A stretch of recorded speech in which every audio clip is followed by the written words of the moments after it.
So John Frenzy's here. A CFL chat continues as we bring in Kim Murphy, CFL great, legendary referee, just announced his retirement in the offseason, and he joins us now from Southern Ontario. Or maybe he's in Winnipeg. How you doing, Kim? I'm doing very well, thank you. How are you this morning or Good, buddy. this afternoon? Good. I think the last time we chatted, you were in Winnipeg. Are you back home now? Yes, I am. I'm in Southern Ontario in the Niagara region. Okay, so Frenzy's going to have a million questions for you. We got fans from across the CFL that they really want to talk to you, Kim. So get ready. It could be good or bad, but you know that. You've heard it all. Your take on where the CFL is at. Pardon? Rod, if you don't mind if I just interject just for 1 second. Sure. Where we left off last time, Nick Lewis was on your program with me. And one of the things that we discussed was, and I think it kind of went right over Nick's head, and I think he's listening today. But it was one of those things I said, I accepted a long time ago that I'd be 50% right, 50% wrong when I make a call. So the team that it goes in the favor of are going to agree it's a great call. The team that it goes against is going to say it's a crummy call, worst call they've ever seen. So Nick, I think in his mindset that we're 50% right when we make a call on the field. So I just want to clear the record here and say, we're way better than that, because if we were 50% right, we're in a lot of trouble. So I just wanted to make sure that he's aware that most of the time we're 3 to 4% incorrect, which means that we're like 96 to 97% correct on our calls on the field. You should have called me right after the show. If you've been hanging on to that for that long, as a matter of fact, I have. Well, I said to him at the time, I'm like, Nick, I don't think that's what he thinks. I did try to take your side of it at the time, but anyways, you got it off your chest, so that's good, and I'm sure that he is. Frenzy, what do you got? He's already got questions. I appreciate that. I appreciate that. And the other thing was, I understand that Darren yesterday took a penalty. Yeah, we got a fine jar. Yeah, you got a fine jar there, all right. I threw a flag at him. No kidding. What would it be? Objectionable conduct? Oh yeah, big time. There's a fine for that in many locker rooms too. Thank you. First flag on Darren DuPont, by the way, from Kim Murphy. I think he'd be honored to take a penalty from you, by the way. Okay, Frenzy, what do you got? Thanks. Kim, status of the league. I'm quite concerned about it. Grey Cup here in Regina. Want to be here. Want the team to be here this year. Can't even think about it not playing this year. It'd be the fourth time in 110 years, the history of the CFL team, the Riders. So what's your thinking on this? Is it going to happen? Unfortunately, I think we're having some technical difficulties from your end there. Yeah, no problem. It's a problem with that, Kim. It's a problem with that microphone. So I'll ask the questions. It's all good. He wanted to know if you think there will be games in 2020 in the CFL. Oh, I'm really hoping so. I feel so bad for the league right now. When I sat down to retire from the league, I didn't think everybody'd be retiring at the same time. It's very unfortunate. And that's not a laughing matter. I feel extremely bad for them. I hope they do work out. They've got a lot of logistics to work out.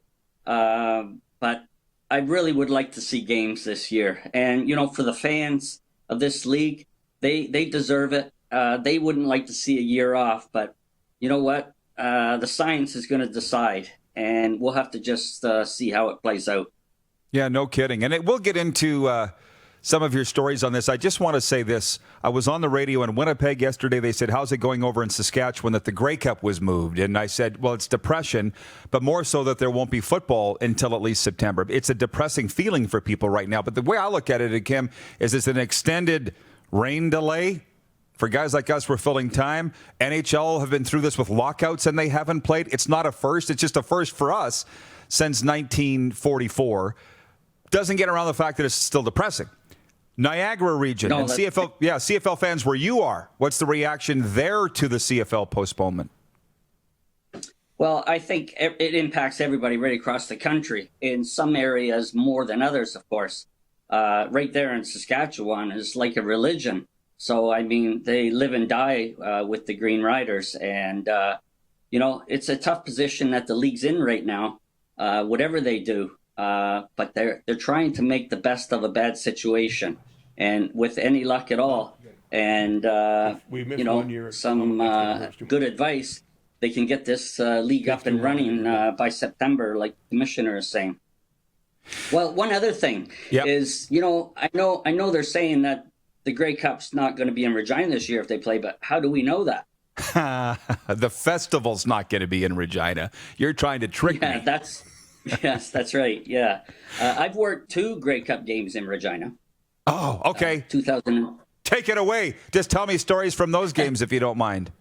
No, 2003 and 2013. So I've worked 2 games at the old Taylor Field there.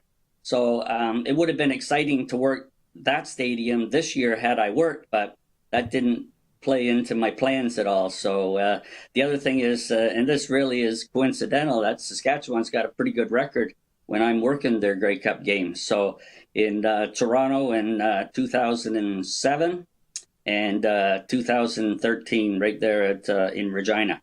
Those are pretty significant games. Speaking of those, TSN tonight, it's Hall of Fame night. It's the 2017 Hall of Fame game, Riders at Ticats, and then I think the 2018 Hall of Fame game, which is a game here. Are you enjoying these classic nights on Fridays on TSN? Yeah, I am enjoying them. They're pretty exciting. It's funny to look back at some of the old video and the old tape, and you can see how you age a little from in front of the camera. But all the same, it's exciting watching some of the players that have played our game over the years and some of the exciting outcomes and finishes. I remember Glenn Johnson once saying to me, and I know that was an impactful loss for the Riders in 2009, but in 2010, when they played that Canada Day game and they replayed it on TSN and relived those moments with the Rough Riders and the Alouettes, that was the most amazing game I've ever officiated in. And the double overtime, all the scoring that was going on, all the tense moments and the exciting plays, it was amazing. And then Glenn Johnson says to me, "What are you trying to do? Outdo me from the year before?" Because Saskatchewan took that too many men penalty again and extended the game. So, I just shake my head, and I just said to one of the guys in my field, "Do you believe this is happening? This is insane." So you can't even write a story like that. I know. And people are writing in, by the way, on the 2009 thing and that. But I do remember this. The Canada Day comeback, we called it. The Riders came back from 21 points down. You called too many men, Saskatchewan. I remember calling it. I was calling the game, and I'm like, "Are you kidding me? Again? Too many men." But when the Riders, people actually thought that was some sort of measure of revenge for the 13th man that the Riders won that game. I'm like, it wasn't even 1/100th of revenge for losing a Grey Cup game, Kim, on the last play of the game. No, it's not. But I think it was still satisfying all the same. Now that you get to look at it on TV and you see some of the faces and the intensity on them, they just couldn't believe the drama that was going on at that time. No kidding. One of our viewers, Nelson, writes in and says, is there one call that sticks in your head where you threw the flag and had a oh crap moment that you made the wrong call? There is. And it happened a year or two ago up in Ottawa. And, players get credibility from officials and officials get credibility with players. But kickers sometimes try to accentuate contact, whether there's contact or not. And Tai Long with the BC Lions up in a game in Ottawa, he was punting the ball. And the angle I have, and I only have one angle like we do on all plays as an official, this player actually missed Tai Long, and Tai Long accentuated that there was contact on his leg. So, the angle I had and reading the body language, I threw the flag. Well, everybody in Ottawa was yelling, "Ref, you suck. Ref, you suck." And the stands were moving and vibrating. So right away, I'm thinking, I think I messed that one up. I almost said what Darren said yesterday. But I almost, that would cost me dearly, wouldn't it? You have to flag yourself, yes. Yeah. Yeah, exactly. Yeah. So anyway, I made the call. We went with it. and they've implemented some rules against that now. With players can take objectionable conducts, and we're reviewing roughing the kicker, roughing the passer stuff, and that can be fixed up now in the command center. So, that's one. There was another one time when John Chick hit Henry Burris when he was down. He slipped and fell, and it was a significant game. I just don't remember all the details of how impactful it was, but whether it was a playoff game, it was many years ago when Henry Burris was playing in Calgary. And John Chick, Henry Burris was in the backfield, slipped and fell. And John Chick come in and drilled him on the ground. Well, when we have a player on the ground that's defenseless, all you do is you touch him down. If you drill him, that's going to be a penalty, and it's an unnecessary roughness penalty. And we're going to march that up 15 yards. Well, I felt the earth shake, and I could hear the screaming from Saskatchewan just next door. So it was one of those ones but I was confident that it was the right call. Not that it wasn't the right call, but that's just one call that I remember significantly that impacted a game. Well, I remember the play, and As it turned out, it was ruled correct. Right, yeah, and I remember John being upset, going, that's what we're supposed to do. I have less of a problem with that. I have more of a problem with Glenn Johnson giving David Benefield, when he was a rider, a 15-yard penalty. He tapped Hank on the head. Tapped him on the head, and he got a 15-yard penalty for roughing the passer. But anyways, why are we going down that road? Sorry. Colin in Ottawa wants to know, Kim, how do you like a change of rules for awarding a Rouge to exclude awarding a punt for kicks that go directly out of bounds in the air? That's kind of confusing to me. Our game is all based on the old rugby rules. And the old rugby rules were that if you kicked the ball through the goal area, regardless how you did it, even if it was a dribbled ball, and a dribbled ball is a ball that's laying on the ground. And if you kick that ball through the opponent's goal area, you get awarded a single point. So I have mixed feelings about that, about playing with the rules from that perspective. I understand the fans' perspective that when someone attempts to score a field goal, 3 points, that maybe they shouldn't be awarded for an error when the ball goes through the back of the goal area. But I don't know. It's a sensitive issue as far as I'm concerned. But I'm sure the competition committee will look very closely at that and make the appropriate decision. Will you have a hand in rules going forth?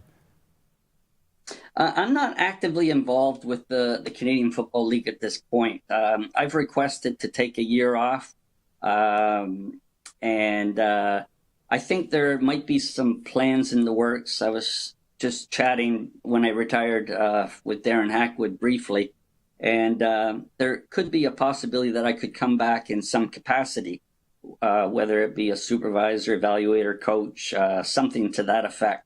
I believe I have something to offer to our staff with my experience and my leadership over the years. So we'll see how that plays out in the future. But again, I say when I retired, I didn't think everybody would be retiring at the same time. Well, it turned out to be good timing for you for sure. Kim, we got an avalanche of questions. We can't get to them all, but can you get you back on soon, and we'll get to all of those sooner than later? Yeah, 100%. Appreciate it, Kim. Stay safe. Okay, thanks so much. Take care, and thanks again. Thank you. Kim Murphy joining us from the Niagara region. That just sounds beautiful, doesn't it, Frenzy? Sure does. It is beautiful, too. Well, I've been there. I wish I could go back anytime. I actually said to my wife last night, if you could go any place right now, get on a plane and go, all expenses paid. She said New York City. How about you? Niagara Falls. Niagara Falls. Well, that's what I've been thinking about a long time. I want to go there. My wife wants to go there, too. Really? It's great. Love it there. Loved it there. I quit smoking there. Really? What's the story on that? Well, we had a big conference at R.L. Crane. I've been smoking just like a tank or like a tiger there, going upstairs to think about a lot of things and coughing like heck. And I thought, oh, my God, I've got to quit doing this and spitting blood almost. Hey, that's it. I got to quit. Just quit like that. Matinee smoke. Pack a day. Pack and a half a day. I did. You're a very strong man, Frenzy. Haven't had a cigarette since. Good for you. You're watching Rod Pedersen On Demand. For more of The Rod Pedersen Show, visit rodpedersen.com or follow Rod Pedersen on social media.